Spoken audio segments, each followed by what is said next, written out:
welcome to my talk. I'm very happy to be here and to be able to talk a little bit about the opportunities of UV disinfection and how you can best do this with today's available technology. Today's topic is what to consider when going for a UV disinfection system. And I would like to start with some introduction basics of why it's necessary to disinfect wastewater and what needs to be considered. And then also have a look at some operational considerations and what different systems are there available and why you may want to choose either this or that. So and then I would like to close with some practical examples illustrating what is possible with this type of disinfection technology. So let's get started with why disinfection came up. I think this is particularly true also in this area, that there are still a lot of people suffering from diseases related to waterborne pathogens. And so the main target is actually to protect the public health and also aquatic life. And also what is a more and more important topic is water reuse. And for that, you for sure want to make sure that it's free of germs, which may cause some health issues. And UV disinfection actually is a nice alternative to chlorine, which is conventionally be used, because it does not generate any byproducts. And you don't add chemicals to the water because it's a purely physical process. And that way, you don't have any negative impact on the environment by using this technology. And since it has been used over a couple of decades already, it's also not a new technology, but there has been extensive experience in the field, and it has been proven that it works very reliable. So very often there are regulations also driving the need for disinfection. And I was actually quite surprised to see how challenging the limit could be here in South Africa. Yeah, with for special occasions 0, which is actually exceeding other world standards, which are not as stringent as that. Whereas this 1,000 fecal coliform is quite often also used in other areas around the world. And if you look at the typical treatment processes you normally find within a wastewater treatment plant, you see that definitely 0 cannot be achieved with other technologies, and even the 1,000 is very, very challenging without a separate disinfection step. So looking at oh, sorry, that was too fast. At the global perspective, what is a common disinfection targets to be met elsewhere? We normally see something in the range between 500 and 1,000 or 100 to 1,000, but then normally not as a maximum value, but a geometric mean. Because if you, it is a lot easier to achieve a target on a geometric mean, and by that still ensure sufficient public health protection instead of really limiting it to a max volume of 0 or 10 overall. Yeah, and actually the which is most commonly applied, which is the most stringent standard we see elsewhere, is the California Title 22, which asks for a max of total coliforms of 2.2, and this also only on a median number. And actually, if you want to achieve these low levels for disinfection, you also need to have a proper pre-treatment. But first have a look at what is UV disinfection. So if you look at the light spectrum, we see an area here which is for UV, and there is, it covers actually 100 to 400 nanometers. And then what is most commonly used is this low pressure lamp technology, which is emitting its peak at 254 nanometer. And nicely, and that's why it works so well for disinfection, this is the absorption curve of the DNA, and so it overlaps fairly closely to this 254 nanometers. And that's the reason why it is so effective. So if the the organisms are exposed to UV light, the DNA gets destroyed, and therefore here there are thymine bonds generated, and then the organisms are not able to replicate, and they lose their infectious activity. And therefore they are rendered harmless, and you have safe waters. So you see, it's a purely physical process which does not change the water quality in itself. And that's why it is so environmentally friendly. Then let's have a look at the parameters which are influencing the UV system design. First of all, it's for sure the UV transmittance at this wavelengths, because you can imagine if there is already a major part of the UV light absorbed after a few centimeters, there's less water or less light available for this disinfection power. So UV, and we call it UV transmittance, so it means how much light is still available after 1 centimeter. And in wastewater, we typically see some UV transmittance ranges between 55 and 65. That's the most common range for secondary treated effluents. And if you compare the system size you would need to require, this only 5% difference in UV transmittance does make or could make a change in lamp count requirements by 30%. Yeah, so it really this is kind of the first step which you should carefully assess if you're considering to use UV disinfection. What is really your wastewater transmittance, not to oversize or undersize. And then for sure, flow rate is an important parameter. I think that's no matter what disinfection technology you use. Another important parameter with regards to UV disinfection is the level of suspended solids, because they can, first of all, shade the particles, or they can even they incorporate microorganisms, which cannot be reached by the UV light then. For that reason, if you want to go for very low levels of coliforms after disinfection, you need to make sure that suspended solids are already more or less eliminated up front. And this curve actually shows how much microorganisms could be embedded within the suspended solids and therefore are not able to be reached by the UV light. Yeah, so especially if we look at this challenging target of 0, this would mean that you need also to eliminate the suspended solids more or less completely up front. So normally we say below 5 milligrams per liter should remain in the, should at most remain in the water. Iron content is also something which may impact UV system sizing, because on the one hand side it changes the UV transmittance, so it lowers the UV transmittance. On the other hand, it may also cause fouling of the quartz leaves, so that the lower the iron content, the better for the disinfection technology. And then, last but not least, over the recent years, it has been found that actually the different microorganisms react differently towards UV. So there are some which are very easily killed, which are fortunately E. coli, for instance. So you see this very rapid reduction level of this E. coli strain. So you can get a 5-log reduction with less than 10 millijoule applied, which is very quickly and fast and easy. And then on the other hand, to the other extreme, we have viruses, which are a lot more difficult to kill.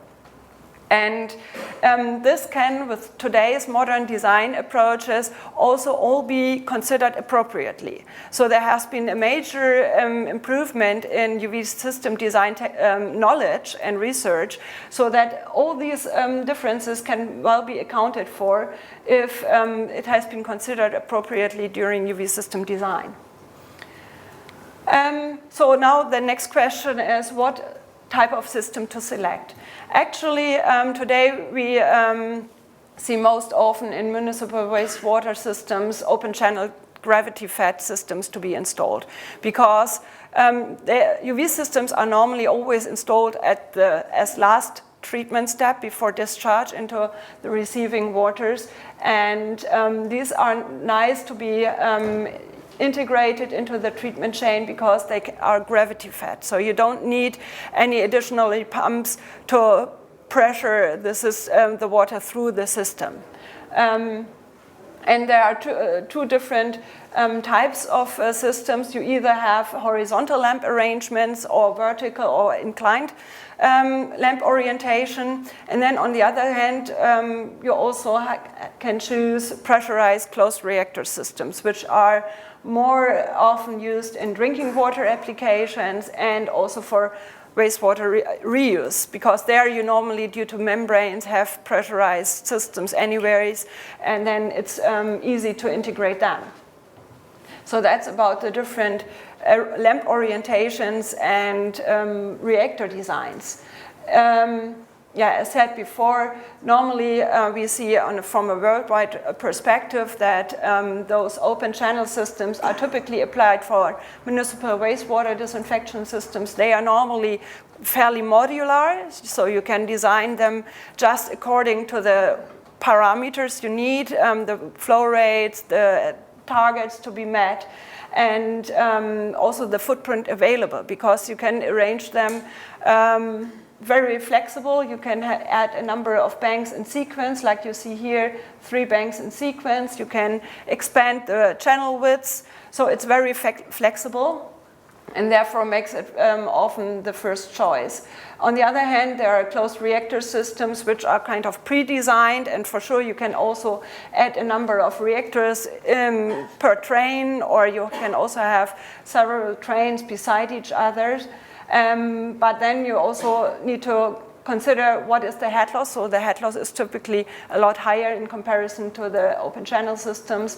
You also probably need to look what pressure rating the systems are designed for, and so on and so forth. Then another point to consider is the lamp technology, which is the heart of the system. And there are typically 2 main technologies which have some distinct differentiators. On the one hand side, here on the left, we have the low pressure UV lamps, which are more or less monochromatic. So they emit only one peak at 254 nanometers. And as said, this is very close to the peak of the absorption of the DNA of the microorganisms. On the other hand, you have the medium pressure UV lamps, which have a broad emission spectrum. And some part of it also falls into this absorption spectrum, and therefore it's also working for disinfection of organisms. If we look at the physical properties of the different lamp types, you also see that there are a number of differences. First of all, if you look at the wall temperature, so low pressure, high output systems where they have mercury in form of amalgam. They are kind of the latest technology on the low pressure lamp side. They have fairly low wall temperatures in comparison to medium pressure systems, where we can have very high wall temperatures and where therefore fouling may be much higher in comparison to those low pressure high output lamps. Then another point is the electrical efficiency. The more energy you can turn into UVC light, effective for disinfection, so exactly in the absorption area of the organisms, the more efficient can be your UV system. And Then also in case of a breakage, yeah, you also have a benefit because in the low pressure, high output systems, you have amalgam, which is solid. So you have a part of the mercury being in gaseous form, but if in the unlikely case a lamp breaks, then it directly is in mercury back. Whereas with the other technologies, you have liquid mercury, and then there's a higher risk to have it little fraction discharge into the water. And also the mercury content is very small on the low pressure, high output lamps in comparison to particularly the medium pressure lamps. And yeah, lamp life has also been significantly improved over the last years. It started with something like 1 year lamp life, and nowadays we see lamps lasting about 2 years. So that means that lamp replacement only needs to be done with these systems every second year approximately. So, and for all of these reasons, we see that there is an overall trend to use predominantly this type of technology for wastewater systems. Because in wastewater you typically have some fouling on the quartz leaves, and this is well addressed and much lower with those systems, and also overall running cost. If you operate the systems 7 days a week and 24 hours every day, the running cost and the energy consumption and efficiency there is also playing a key role. So what does need to be considered if you operate a UV system? So there are only a few elements which are causing running costs. One is the electrical energy consumption. Here I already mentioned that this should be carefully considered over a life cycle of the system. Then the second element is how much lamp replacement will you require? And the lamp replacement on one hand side, so the cycles, how often will this be required? And on the other hand, also how difficult it is in terms of lamp count and accessibility of lamps. How quickly can that be done? Then another point is today's wastewater systems typically have automatic wiper systems included in order to minimize operation or maintenance efforts.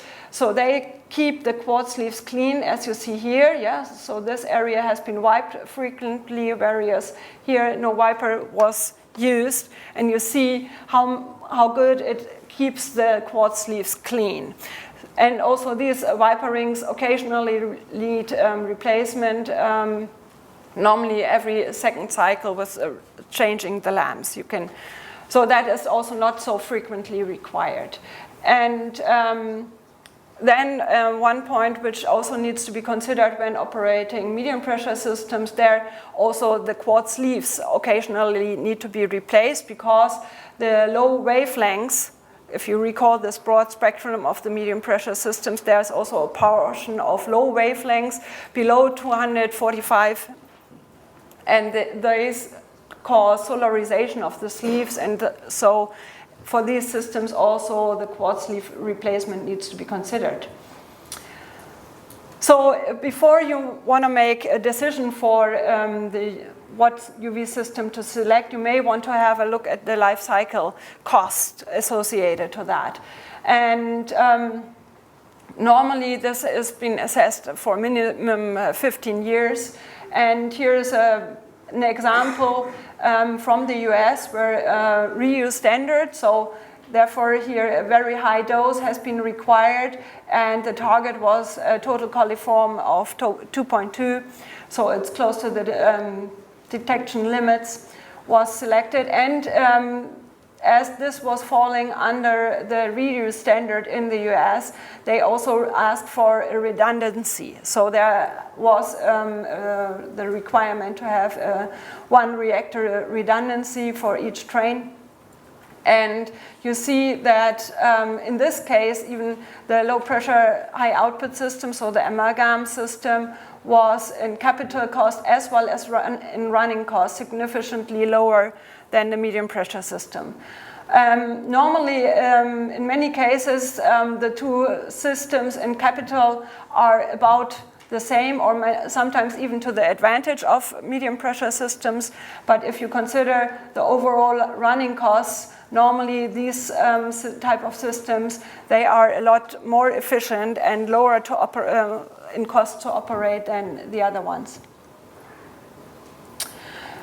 So, yeah, as said, the modern UV systems, they are completely automatically running, so you don't need any operator to check what system quantity needs to be online in operation or not.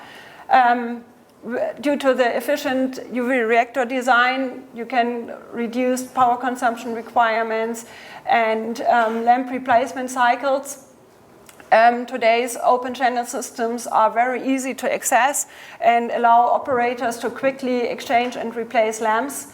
And yeah, in this case, it's done with an integral automatic lifting system. And now I don't want to miss to share a few examples with you.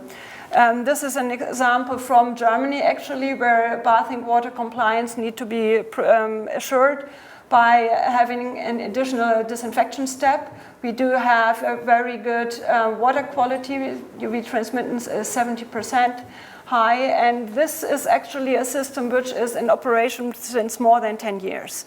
And they had the disinfection targets to be met according to the European Bathing Water Directive. And if we look at the results, yeah, this was done by the environmental agency in Germany. So you see that continuously the 10 CFU could be, yeah, or the results were below 10 even, continuously. Although the inlet was not as high as we sometimes see it elsewhere. So, but this really shows how reliable the disinfection system works, even to very low quality or high quality and low coliform levels. Then I also like to share this example from Spain, where we have the other end of the wastewater quality. So this is primary treated effluent. So we have a very low UV transmittance with only 37% UVT. And it's actually a fairly large system with more than 1,000 lamps installed. It is running since 4 years now. And the target was only below 1,000 E. coli. And again, I'd like to share this. So here we even have inlet counts of 10 million. Yeah, and so we can reliably be below the target of 1,000 on a mean value, but apart from very few situations where single occasions led to slightly higher values, we even could achieve a geometric mean of 100. Yeah, so that means more than 4 log reduction reliably. And here I also would like to share an example from wastewater reuse. This is an American installation where instead of open channel system, there are closed reactor systems used, also applying amalgam lamps. And here again, this very low target is to be met. And I don't have the biological data from there, but I just would like to conclude with a quote from the client, who is very happy about the simple operation with little operator involvement and reliably meeting those targets. And I would like to add here that as per the NWR guidelines, before the system is completely commissioned, we need to do biological tests, and they are very, very challenging, and you need to prove that you can achieve, under worst case scenarios, this target. Yeah, and this only after that you can achieve the approval from the California Health Department that it is working as required and intended. Okay, with this I would like to conclude, and thank you for your attention. if you have questions, I'm open to answer.